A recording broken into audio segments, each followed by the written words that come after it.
हर हर महादेव। आप सुन रहे हैं शिव महापुराण विद्वेश्वरी संहिता। इस संहिता के श्रवण से आप शिव महापुराण का परिचय जान पाएंगे। साथ ही आप श्रवण, कीर्तन और मनन की उत्तमता को जान पाएंगे। साथ ही आप शिव के लिंग व बेर रूप को समझ पाएंगे तथा आप जान पाएंगे कि श्री शिव जी ने ब्रह्मा जी तथा विष्णु जी को क्या ज्ञानोपदेश दिया था।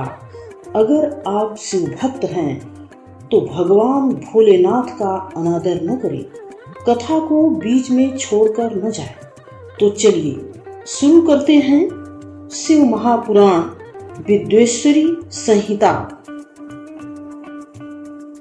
जो जगत के आदि, मध्य और अंत में मंगलमय हैं, जिनकी समानता किसी से नहीं है, जो आत्मा के स्वरूप को प्रकाशित करने वाले परमात्मा हैं, जिनके 5 मुख हैं, जो खेल ही खेल में बिना प्रयास के जगत की रचना, रक्षा और नाश तथा अनुग्रह एवं तिरोभाव रूप 5 प्रबल कर्म करते रहते हैं, उन सर्वोत्तम अजर अमर ईश्वर अंबिका के पति भगवान शंकर जी का मैं मन ही मन ध्यान और चिंतन करती हूँ। श्री व्यास जी बोले, जो धर्म का क्षेत्र है, जहाँ गंगा, यमुना, सरस्वती के पवित्र संगम पर महात्मा मुनियों ने एक विशाल महायज्ञ का प्रारंभ किया है। यज्ञ का समाचार सुन व्यास जी के शिष्य महामुनि सूत जी मुनियों के दर्शन के लिए वहां आए। मुनियों ने सूत जी को देखकर हाथ जोड़े और हर्ष के साथ उनका पूजन तथा स्तुति की। हे सूत जी, आप सर्वज्ञ हैं। आपने व्यास जी से सब पुराणों के अर्थ को समझा है, अतः आप पुराणों के ज्ञाता हैं। आप त्रिकालज्ञ हैं, प्रत्येक बात को जानते हैं। आपका पधारना हमारे लिए कल्याणकारी सिद्ध हो। भगवान सूत जी, हमने अनेक प्रकार की उत्तम कथाएं सुनी, पर तृप्ति नहीं होती। लगातार सुनने की इच्छा बढ़ती जा रही है। अब केवल कृपा करके गोपनीय तत्व का वर्णन करें। भयंकर कलयुग के आने पर ब्राह्मण, क्षत्रिय, वैश्य, शूद्र सभी पर निंदक, स्वार्थी, नास्तिक और बुद्धिहीन हो जाएंगे। अधिक क्या कहें, स्त्री को ही सर्वस्व समझेंगे और कामदेव के दास बनकर उसकी सेवा में लगे रहेंगे। चारों वर्णों के मनुष्य, ब्राह्मण, क्षत्रिय, वैश्य, शूद्र अपने अपने कर्तव्यों से विमुख होकर कुमार्ग की ओर अग्रसर होंगे व अतिथियों के सत्कार से दूर भागेंगे। चतुर्वर्ण की स्त्रियां भी अपने पतियों से घृणा का व्यवहार रखेंगी, कामिनी की तरह इधर उधर घूमती हुई दिखाई पड़ेंगी। इसलिए ऐसी भयंकर स्थिति को देखकर हमारा चित्त बड़ा दुखी हो रहा है। किस प्रकार मनुष्यों का उद्धार हो? हे सूत जी, अतः आपसे प्रार्थना है कि आप उनके उद्धार का कोई साधन बताइए, जिससे दोनों लोग पवित्र हो जाएं। द्वितीय अध्याय शिव पुराण का परिचय। सूत जी ने कहा, मुनियों, तुमने तीनों लोगों के कल्याण करने वाला उत्तम प्रश्न पूछा है। तुम सब मन लगाकर सुनो। यह शिव पुराण वेदांत का सार, सब प्रकार के कलयुगी पापों का नाशक है। उसमें ब्राह्मण लोग चारों वर्णों के फल देने वाले शिव के यश का वर्णन सदा करते रहते हैं। वे शिव पुराण के पठन से उत्तम गति प्राप्त कर लेते हैं। देखो, उसी समय तक ब्रह्म हत्या का पाप, कलयुग के बड़े उत्पात, महात्माओं को शिव के रूप का न जानना, घोर यमदूतों का निर्भय घूमना, समस्त शास्त्रों का पारस्परिक विवाद, समस्त पुराणों की परस्पर उत्तमता की गर्जना, सर्व तीर्थों की परस्पर पवित्रता का विवाद, मंत्रों का, क्षेत्रों का, पीठों का और सब प्रकार के दानों का वाद विवाद, देवताओं और सिद्धांतों का परस्पर वाद विवाद, ये सब अपना अपना प्रदर्शन करते रहते थे जब तक शिव पुराण का उदय नहीं हुआ था। हे मुनियों, मैं शिव पुराण के श्रवण और कीर्तन से प्राप्त फल को पूर्ण रूप से वर्णन करने में असक्त हूँ, तब भी मैं उसका संक्षिप्त महात्म्य आपसे वर्णन करूँगा। जो मनुष्य भक्ति से पूर्ण शिव पुराण का या एक श्लोक का अथवा श्लोक के अर्थ भाग का पाठ करता है, वह सब पापों से मुक्त हो जाता है। समीप से ही शिव पुराण की वंदना करने वाला भक्त भी निसंदेह समस्त देवों की पूजा का फल पाता है। शिव पुराण की पुस्तक को स्वयं लिखकर शिव भक्त को दान देने वाला सज्जन समस्त शास्त्रों और वेदों के अध्ययन का फल प्राप्त कर लेता है। 14 के दिन व्रत रखकर शिव भक्तों की सभा में शिव पुराण की कथा कहने वाला मनुष्य सर्वोत्तम कहलाता है। विशेषतः जो भक्त सावधान मन से शिव पुराण के अंतर्गत रुद्र संहिता का पाठ करता है, वह ब्रह्म हत्यारा ही क्यों न हो, 3 दिनों में पवित्र हो जाता है। मौन भाव से भैरव की प्रतिमा के समीप 3 बार शिव पुराण के पाठ करने वाले भक्त की सभी मनोकामना पूर्ण हो जाती है। बेल पत्र के वृक्ष की परिक्रमा करके शिव पुराण का पाठ करने वाला मनुष्य पवित्र हो जाता है।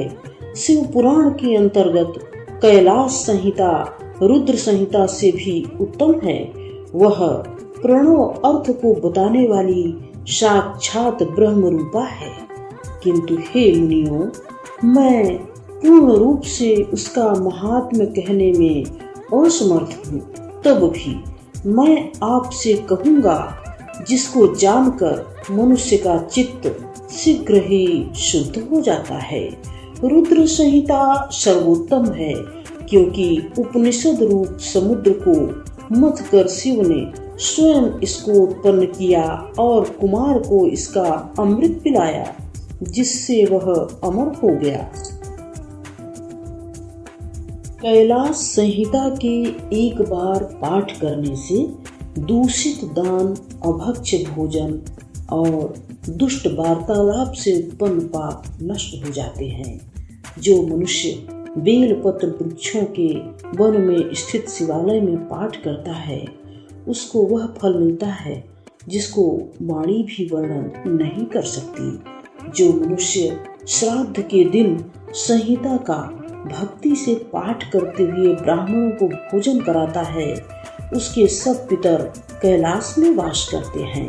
14 को बिना भोजन किए हुए संहिता का पाठ करने वाला भक्त साक्षात शिव स्वरूप है और देवता उसका पूजन करते हैं।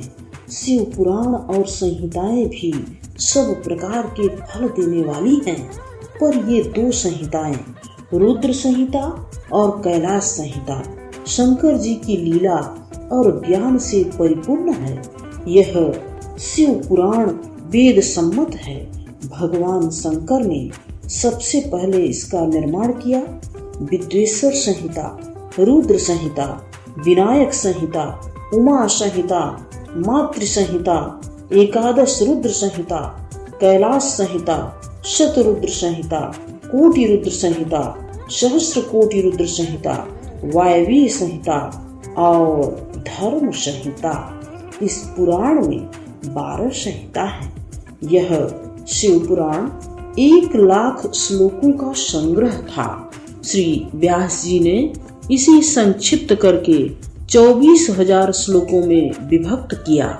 यह 7 संहिताओं से युक्त चौथा पुराण व्यास जी ने रचा है। भगवान शिव ने सृष्टि के आदि में इस पुराण को 100 करोड़ श्लोकों में वर्णन किया था, किंतु अब यह अप्राप्य है। व्यास जी के द्वापर के प्रारंभ में उस पुराण को 18 पुराणों के भेद से 4 लाख श्लोकों में वर्णन किया। अब इसमें 24 लाख श्लोक हैं। इसमें 7 संहिताएं प्रधान हैं। यह 7 संहिताओं वाला शिव पुराण ब्रह्म के समान और सर्वोत्तम गति देने वाला है। इस शिव पुराण का भक्ति से पाठ करने वाला व्यक्ति जीवन मुक्त कहलाता है। अधिक क्या कहें, शिव पुराण की तुलना में अन्य कोई ग्रंथ क्षमता नहीं रख सकता, क्योंकि शिव पुराण अपूर्व है तथा भगवान शंकर की प्रिय वस्तु है। शिव पुराण के निरंतर पाठ करने से भक्त केवल कैलाशवासी ही नहीं बनता, अपितु साक्षात शिव स्वरूप को प्राप्त हो जाता है। तृतीय अध्याय साध्य साधन आदि का विचार। व्यास जी ने कहा, उन मुनियों ने सूत जी की बात सुनकर कहा, आप हमें वेदांत का सार पुराण सुनाइए। मुनियों की बात सुनकर सूत जी अधिक प्रसन्न हुए और शंकर भगवान का स्मरण करते हुए मुनियों से बोले, हे महर्षियों, तुम शिव का स्मरण करके शिव पुराण सुनो। इसमें भक्ति, ज्ञान और वैराग्य का वर्णन है। इसके साथ परम ब्रह्म परमात्मा का वर्णन है, जो उपनिषदों द्वारा जाना जाता है। इस वर्तमान कल्प में जब सृष्टि का कार्य आरंभ हुआ था, उन दिनों समस्त महर्षि परस्पर वाद विवाद करते हुए कहने लगे, अमुक वस्तु सबसे उत्कृष्ट है, अमुक नहीं। उनके इस विवाद ने महान रूप धारण कर लिया। वे सब के सब अपनी शंका के निवारण के लिए ब्रह्मा जी के समीप गए और हाथ जोड़कर विनम्रता से बोले, यह बताइए कि सब तत्वों में कौन सा पुराना है? ब्रह्मा जी ने कहा, जहाँ से मन के साथ वाणी उन्हें न पाकर लौट आती है और जिनसे ब्रह्मा, विष्णु, रुद्र और इंद्र आदि से युक्त और 5 तत्वों और 11 इंद्रियों के साथ यह समस्त संसार के स्वामी उत्पन्न हुए हैं, वे ही महादेव सर्वज्ञ और जगत के पिता हैं। यही सर्वोत्तम है। मनुष्य भक्ति से ही इनका वर्णन कर पाता है और किसी अन्य उपाय से नहीं होता। रुद्र, विष्णु, शंकर और अन्य इंद्रादि देवता सभी सदा प्रबल भक्ति द्वारा उनके दर्शन की इच्छा करते हैं। अधिक क्या कहें, भगवान शिव के प्रति सच्ची भक्ति करने से मनुष्य संसार के बंधन से मुक्त हो जाता है। इसलिए हे मुनियों, तुम सब भूतल पर जाकर भगवान शंकर को प्रसन्न करने के लिए सहस्र वर्ष का दीर्घकालीन यज्ञ करो। मुनियों ने कहा, ब्रह्मा जी, परम साध्य क्या है और उसका परम साधन क्या है और साधक कैसा हो? यह सब बातें हमको यथा तत्व के साथ समझाइए। ब्रह्मा जी ने कहा, शिव के पद की प्राप्ति साध्य है, उसकी सेवा करना साधन है और अनित्य फल की इच्छा न करने वाला और परमात्मा की प्रसन्नता चाहने वाला व्यक्ति साधक है। वेद के अनुसार कार्य करके उसका फल शिव को अर्पित करके परमात्मा के पद की प्राप्ति होती है। निष्प्रिय व्यक्ति को सालोक्य, सायुज्य और सामीप्य मुक्ति क्रम से मिलती है। उस भक्ति के अनुसार सबको परम फल मिलता है। शंकर जी ने अनेक प्रकार के साधन बताए हैं। मैं उन अनेक प्रकार के साधनों में से सारभूत साधन संक्षेप में कहता हूँ। कानों के द्वारा सुनना, वाणी के द्वारा कीर्तन करना और मन के द्वारा मनन करना, यही उनके महासाधन है। इससे साधन में लगकर तुम शिव को प्राप्त कर सकते हो। संसार नेत्रों से देखी हुई प्रत्यक्ष वस्तु को देखकर उसमें प्रवृत्त होता है। भगवान तो सर्वत्र प्रत्यक्ष नहीं है, ऐसा जानकर कानों के द्वारा उसको समझने की चेष्टा करें। अतः सबसे प्रथम गुरु के मुख से सुनकर भगवान के गुरु के श्रवण का साधन पूर्ण करें। इसके बाद कीर्तन साधन को अपनावे, फिर बुद्धिमान मनन साधन को सिद्ध करें। मनन पर्यंत साधनों के सिद्ध होने पर शिव की प्राप्ति होती है। मनन जैसे साधनों से मानसिक आदि और शारीरिक व्याधि दूर होकर शरीर निर्मल और स्वच्छ हो जाता है। जब तक अभ्यास नहीं किया जाता है तब तक क्लेश है, तत्पश्चात आदि और अंत में मंगल ही मंगल है। चतुर्थ अध्याय श्रवण, कीर्तन और मनन, इन तीन साधनों की उत्तमता का वर्णन। मुनियों ने पूछा, श्रवण, कीर्तन और मनन ये तीनों साधन किस प्रकार करने चाहिए? ब्रह्मा जी बोले, शिव की पूजा, नाम जपना, उनके गुण, रूप, लीला और नामों का चिंतन करना ही मनन कहलाता है। वह शंकर के अनुग्रह से मिलता है। उसे सर्व साधनों में प्रमुख कहा गया है। गीता के द्वारा, वेद मंत्रों के द्वारा और भाषा द्वारा शिव के प्रताप, गुण रूप, विलास और नामों का ग्रहण करना, वाणी के द्वारा उसकी सरस स्तुति करना, यह कीर्तन माध्यम है। यदि अकस्मात शिव जी के गुणगान कानों में आकर गूंजते रहे, उसे श्रवण साधन कहते हैं। सत्संग से श्रवण, फिर शंकर जी का कीर्तन, ये दोनों जब दृढ़ हो जाते हैं तब अंत में शिव की पुनीत कृपा से सर्वोत्तम मनन सिद्ध होता है। सूत जी ने कहा, हे मुनियों, इन साधनों के विषय में पूर्व घटित इतिहास तुमसे कहूंगा। पूर्व समय में पाराशर के पुत्र मेरे गुरु व्यास जी सरस्वती नदी के तट पर तपस्या कर रहे थे। वहां सनत कुमार आ गए और उन्होंने मेरे गुरु व्यास जी को देखा। ध्यान से जब वह जगे तो उन्होंने ब्रह्मा के पुत्र सनत कुमार का दर्शन किया।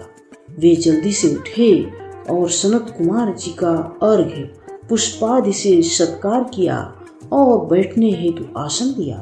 आसन ग्रहण करने पर सनत कुमार जी ने कहा, हे मुने, जो तुम्हारे अंतःकरण में स्थित है, आप उसी सत्य ब्रह्म का चिंतन कर रहे हो। इसमें शिव ही तुम्हारे सहायक हैं। अब तुम किस लिए तप कर रहे हो? सनत कुमार के इस प्रश्न पर व्यास जी ने अपना विचार कहा। वेदों में धर्म, अर्थ, काम और मोक्ष का ही सम्मान के साथ वर्णन किया है।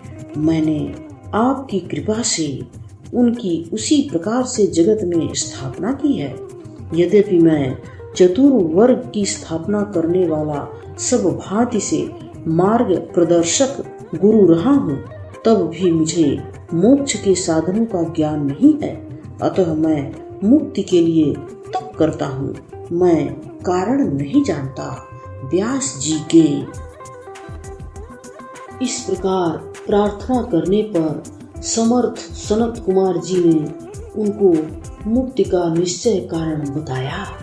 शंकर जी के गुणों का सुनना, उनका कीर्तन करना और फिर मनन करना, ये तीन साधन हैं और ये ही वेद सम्मत हैं। पूर्व में मैंने भी और साधनों के भ्रम में पड़कर मंदराचल पर जाकर तपस्या की।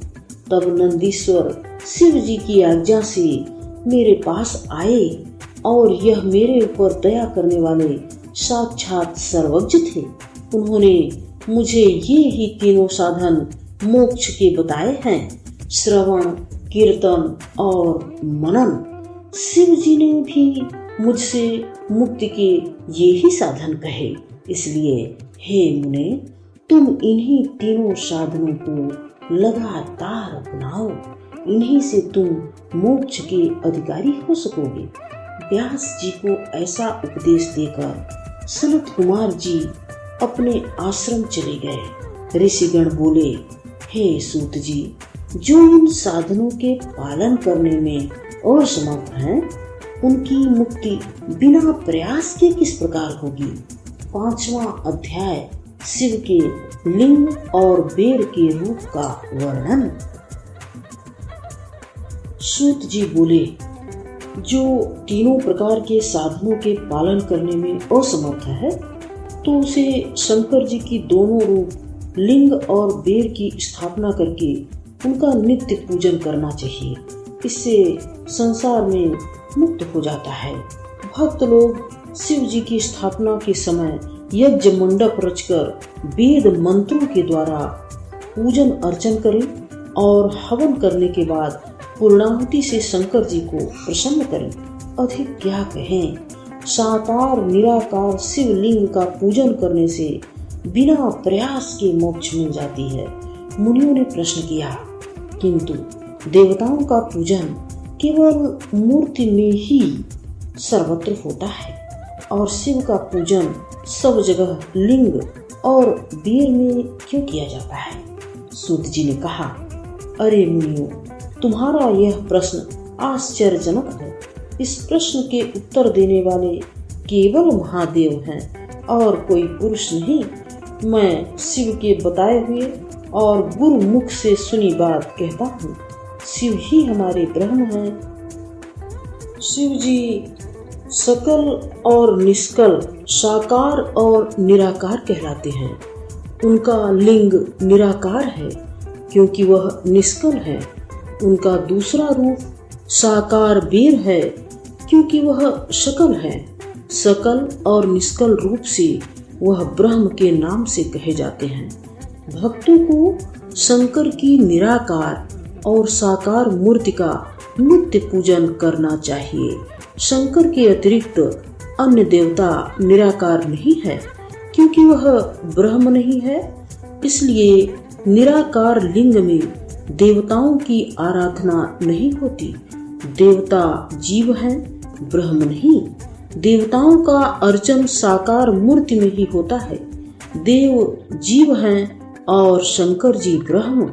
यह बात वेदांत से भी सिद्ध है और प्रणव शब्द के अर्थ से भी सिद्ध है।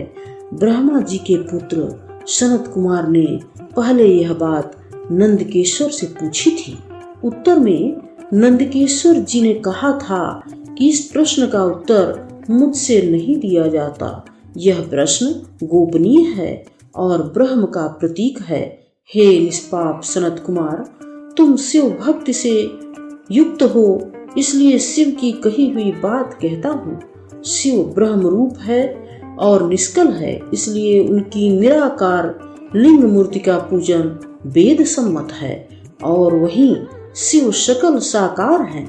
सनत कुमार बोले, भगवान, आपने भगवान शिव और दूसरे देवताओं के पूजन में लिंग और बेर के प्रचार का जो गोपनीय रहस्य बताया वह यथार्थ है।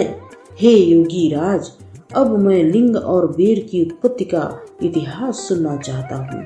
नंदकेश्वर ने कहा, हे वत्स, तुम्हारे प्रेम के कारण इनकी उत्पत्ति का वर्णन करता हूँ। पहले कल्प के लोक प्रसिद्ध महाकाल के आने पर ब्रह्मा और विष्णु का परस्पर युद्ध हुआ। तब शंकर जी ने उन दोनों के मान का निराकरण करने के लिए उन दोनों के बीच में निराकार स्तंभ के रूप में अपना रूप दिखाया।